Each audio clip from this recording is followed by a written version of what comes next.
All right, good morning, everybody. Welcome to the Community Relations and Public Affairs Committee meeting for August 1st. We have a 2-item agenda. Entertain a motion to accept the agenda as presented. I move to accept the agenda. Second. All right, we have a motion and a second. Any further discussion? Hearing none, all in favor? Aye. Aye. All right. Motion passes unanimously, and we have first agenda item is the Washington Center application. For the free use, the use of our free days, and I believe it's Nicole Williams. So I'm going to pinch hit for Nicole. As I say, she finally took a day off. Maybe, hopefully, she's.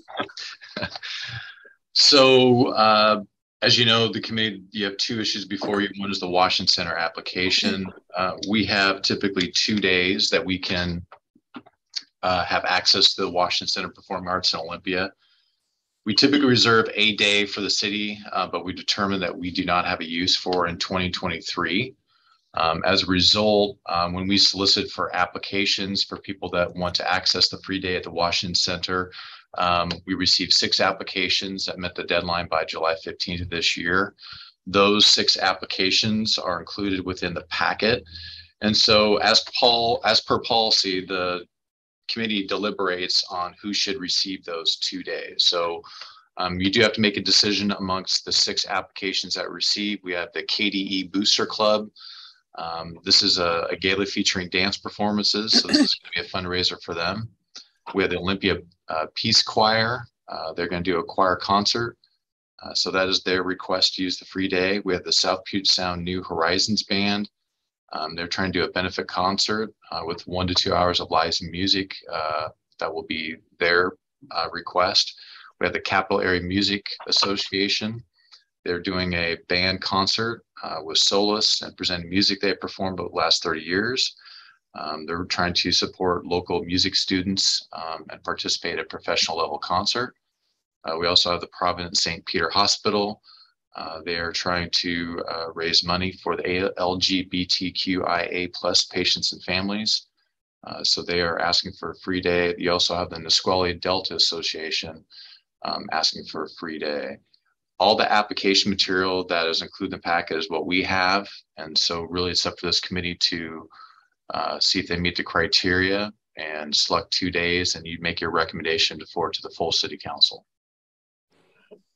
Well, my idea would be to have maybe Carolyn go first and then Ed, and see what you guys' thoughts are and go from there. It could be fairly simple. Who knows?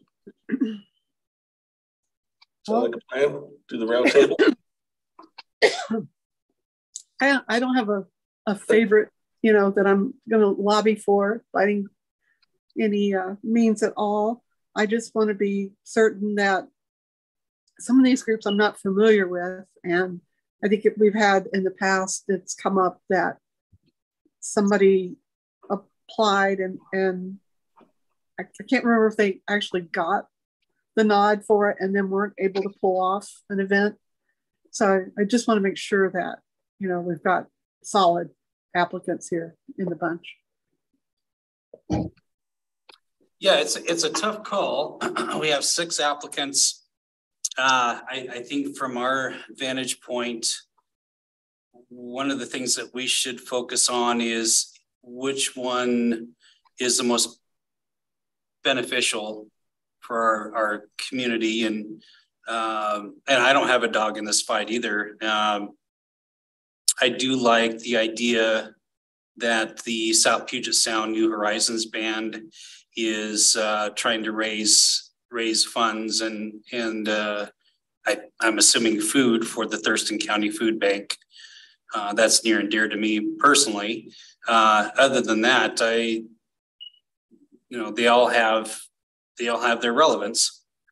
If I had to narrow it down, my thoughts would be applicant number 1, number 3, and number 4.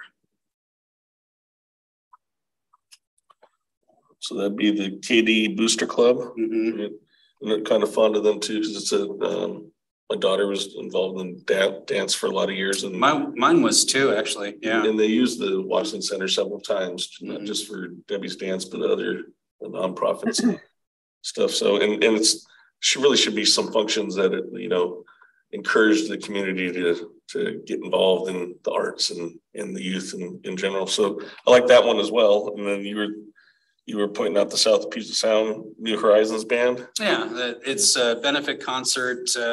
Proceeds benefit the Thurston County Food Bank, and they have some wonderful performers. I know that. And then the Capital Area Music Association is also a wind band concert with soloists. And there's folks within that association that I'm familiar with too. I like all those, and as well as the St. Pete's. I mean, they're local. They do a lot of stuff in the LGBTQ community plus. But I mean, there's no wrong answer here. I don't think, it's just, there's 6 applicants. A third of them are going to get the head nod, and perhaps we just move it on to the council and have them consider all of them like us, right? Or Scott, did you say that we have to make a decision, or we have to recommend to the full council? Yeah, you would make a recommendation of 2, and you'd make that recommendation to the full city council, and they would affirm it, or you guys would have basically a deliberation about it. Okay. All right. So I gave you my picks. Yeah. Well, it sounds like we can eliminate number 2, the Peace Choir. I don't think anybody's spoken up for that one, right? I mean, not like it's bad. It's just, I mean, there's I mean, yeah. Finite amount of space. Yeah, exactly. Right. I also thought that the Nisqually Delta Association's thing was interesting. It was different. It wasn't exactly an entertainment kind of a thing, but it sounds like it's got some value as well from an environmental standpoint. Yeah, agreed. That is talking to a lot of anglers, that is a growing concern, protecting the Puget Sound. Mm-hmm. Well, I mean, myself, I really like the KDE, and then, both music ones, the band and the association are great. But like I said, the St. Pete's is, it's kind of like I'm on the fence. I mean, I could pick any one of those 4 as a second. So it's. Could I make a suggestion that we have to choose how many? 2. So number 3 and number 6.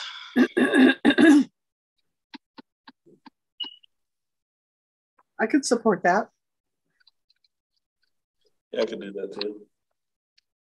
So we're going to have a more robust discussion with council, and they're going to have, the full council, and they're going to have their say. But I mean, really, it's a recommendation on something that's really hard choice when you only have 2 spots for 6 people. Okay, so I'll make the motion to move to the full council that we support South Puget Sound New Horizons Band and the Nisqually Delta Association as the 2 options for the free days at the Washington Performing Center. I'll second that. Okay, any further discussion? Just want to say for the record, we had to land somewhere, and this is no reflection. Agreed. All 6 of them have their merit, and it is what it is. Yeah, it's a tough one, and can always go against our recommendation too. But let's put it to a vote. All in favor, say aye. Aye. All right, it passes unanimously. But again, mimicking the Councilmember Cox, there's no bad applicant here. It's you can only do so much with what you have, and I'm sure that it'd all be great. But let's move on to the next agenda item, and that's the Spirit of Lacey Award. That hasn't come up in a while, so I'm excited to hear this one, Scott. So as council knows, the highest award that council can bestow on an individual, organization, or even a business is the Spirit of Lacey Award. This is only given out sparingly when it meets the criteria. If you look at the policy, which is included within your packet, typically we are trying to recognize exceptional contributions to the community. So within your packet, Ruth Weigelt was nominated to be considered for the Spirit of Lacey Award. And as per policy, the committee would review that application, have a discussion, does it meet the criteria that is outlined within the policy. Based on your review, if you think it does merit the council bestowing this honor on Ruth Weigelt, then you would forward that recommendation to the full city council. I think I've noted here in the staff report some past recipients of the Spirit of Lacey Award. One was Brady Olson. If you remember, that was he was involved when there was a shooting at North Thurston High School and actually intervened in that process. And luckily, no one was injured as part of that. The Lacey Lions Club has a long history of donating their time over decades of putting up the United States flag on our city streets at major holidays. And then Jerry Farmer was also given the Spirit of Lacey Award for exceptional volunteerism, given the fact that he would MC multiple events for fundraisers and not charge those organizations. I think the application for Ruth speaks for itself, but Ruth really has been a just long time community member within the city of Lacey. She really helped start the Lacey Spring Fun Fair when it was called MAD, which was Music, Arts, and Dance. And she's been leading that organization for a very long time. She's been a champion of the city of Lacey. She's been involved in multiple events and volunteering her time and effort just to make the city of Lacey a better place to live. And so the application's again in your packet. If you have any questions, we can kind of go from there.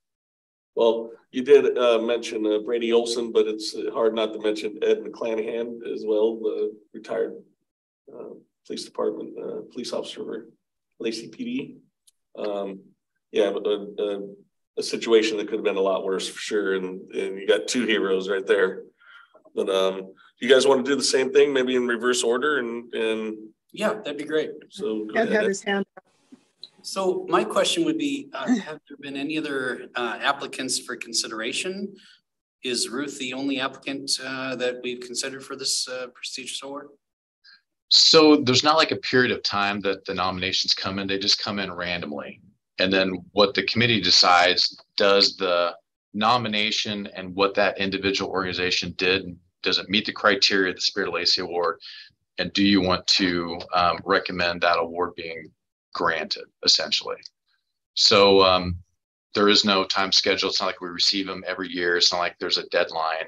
You know, at some point someone says, look, this individual organization's done significant, and when I say significant, exceptional, extraordinary contributions that people should know about, and they provide the case why they should receive the Spirit of Lacey Award.